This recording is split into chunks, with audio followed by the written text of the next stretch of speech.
Good morning students. मैं doctor Rukmani Meena, government college Karauli. आज हम समाजशास्त्र विषय के प्रथम वर्ष के विद्यार्थियों के लिए सामाजिक परिस्थिति के प्रकार के बिंदु पर चर्चा करेंगे। हमने पिछले वीडियो में सामाजिक परिस्थिति का अर्थ एवं उसके आवश्यक तत्वों पर अध्ययन किया था। तो हमने देखा कि सामाजिक परिस्थिति कितने प्रकार की होती है, सामाजिक परिस्थिति के कितने प्रकार हैं। तो सन 1936 में राल्फ लिंटन नामक समाजशास्त्री ने परिस्थिति को दो प्रकारों में विभाजित किया। पहला प्रदत्त परिस्थिति और दूसरा अर्जित परिस्थिति। तो हम यहाँ देखेंगे कि प्रदत्त परिस्थिति किसे कहते हैं। समाज में कुछ परिस्थितियाँ ऐसी होती है जो व्यक्ति के गुणों पर ध्यान दिए बिना ही उसको समाज से स्वतः ही प्राप्त हो जाती है। उसको क्या कहते हैं हम? प्रदत्त परिस्थिति। ये परिस्थितियाँ व्यक्ति को किसी परिवार विशेष में जन्म लेने व परंपरा आदि के कारण प्राप्त होती है और बच्चे को उस समय प्रदान कर दी जाती है जबकि उसके व्यक्तित्व के बारे में समाज कुछ भी नहीं जानता हो। समाज में प्रदत्त परिस्थितियाँ पहले से ही मौजूद होती है जो नवीन जन्म लेने वाले प्राणी को प्रदान कर दी जाती है। परिस्थितियाँ बच्चे के द्वारा भविष्य में प्राप्त की जाने वाली परिस्थितियों की सीमा तथा रूप भी निश्चित करती है। विश्व के सभी समाजों में प्रदत्त परिस्थितियाँ पाई जाती है।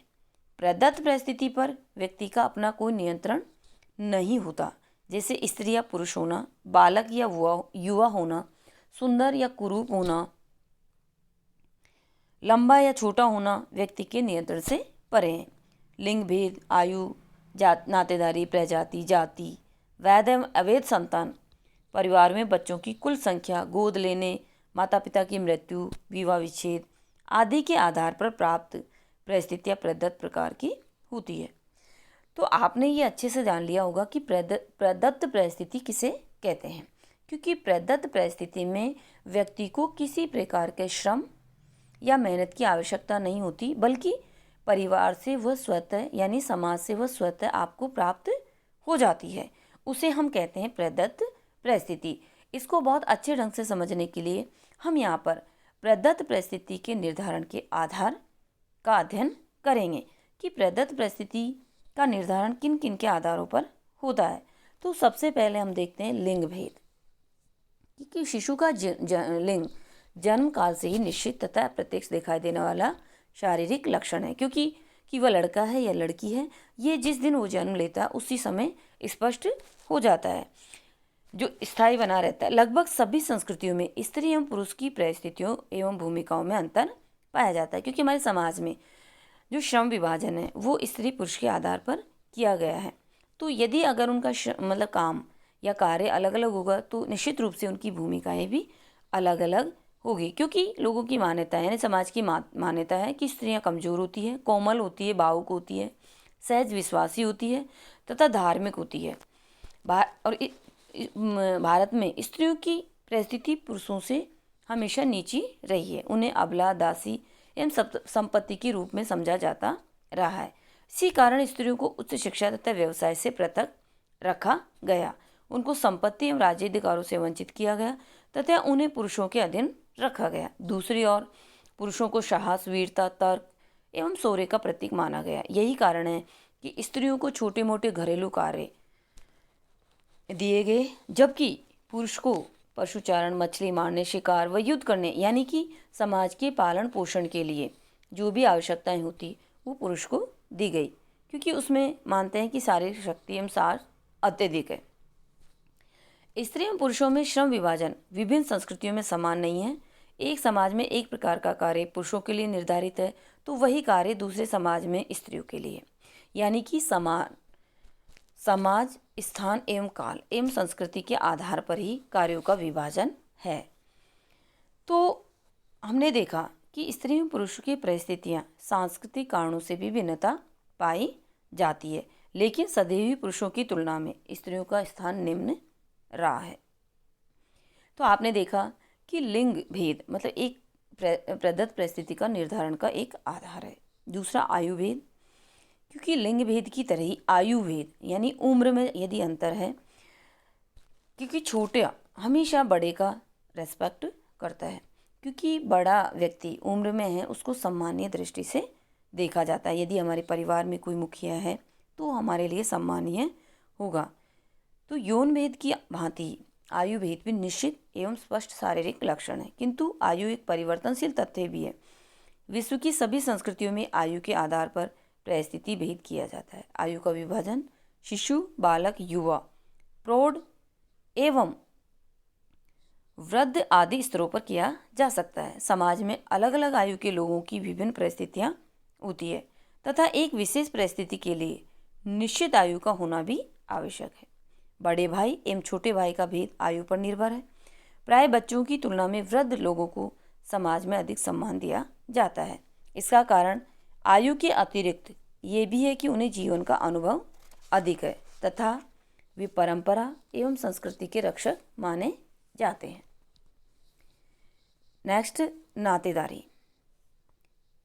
व्यक्ति को नातेदारी के आधार पर भी अनेक परिस्थितियां प्राप्त होती है। जैसे एक व्यक्ति का अपने माता पिता एवं रक्त संबंधियों से संबंध होता है, उनमें संबंधित होने के कारण ही वह अनेक परिस्थितियां धारण करता है।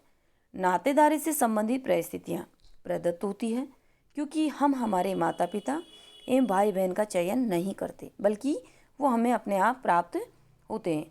नातेदारी जैविकीय एवं सांस्कृतिक दोनों ही तथ्यों का मिश्रित रूप है। समाज में हमें कई पद माता पिता के द्वारा प्राप्त होते हैं। हम अपने माता पिता का वर्ग, धर्म और कभी कभी व्यवसाय भी ग्रहण करते हैं। भारत में जाति का आधार जन्म ही है।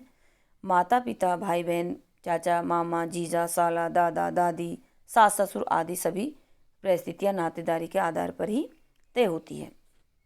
यद्यपि माता पिता की स्थिति के अनुसार बच्चे की स्थिति की तुलना एक विवाद का विषय है, क्योंकि बुद्धिमान एवं प्रभावशाली पिता की संतान मूर्ख भी हो सकती है और पागल व्यक्ति की संतान बुद्धिमान भी।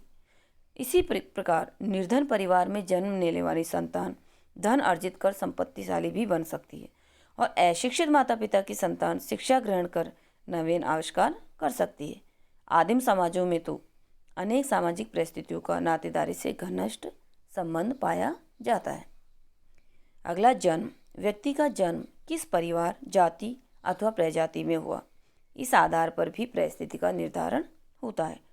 शाही घराने एवं उच्च जाति में जन्म लेने वाले की सामाजिक परिस्थिति निम्न परिवारों एवं अस्पृश्य जातियों के लोगों की तुलना में ऊंची रही है।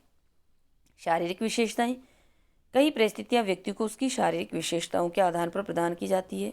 जैसे काले एवं कुरूप की तुलना में सुंदर, निर्बल की तुलना में शक्तिशाली तथा बीमार, अपंग व्यक्ति की तुलना में स्वस्थ एवं सक्षम व्यक्ति की सामाजिक परिस्थिति ऊंची मानी जाती है। जाति एवं प्रजाति। भारत में जाति व्यक्ति की परिस्थिति निर्धारण का एक प्रमुख आधार है। ऊंची जातियों में जैसे ब्राह्मण, क्षत्रिय और वैश्य में जन्म लेने वाले की परिस्थिति शूद्र एवं अछूत जातियों में जन्म लेने वाले से ऊंची समझी जाती है। इसी प्रकार काली एवं पीली प्रजाति की तुलना में गोरी प्रजाति के लोगों की सामाजिक परिस्थिति ऊंची मानी जाती रही है। अमेरिका तथा अफ्रीका में तो काली प्रजाति के लोगों को अनेक सामाजिक एवं राजनीतिक अधिकारों से वंचित तक रखा जाता है। तो हमने देखा कि प्रदत्त परिस्थिति किसे कहते हैं। तो आपको भली भांति समझ में आ गया होगा कि प्रदत्त परिस्थितियां ऐसी होती है जो व्यक्ति के समाज से स्वतः प्राप्त हो जाती हैं और उनके आधार निर्धारण के जो आधार है उन पर भी हमने चर्चा की।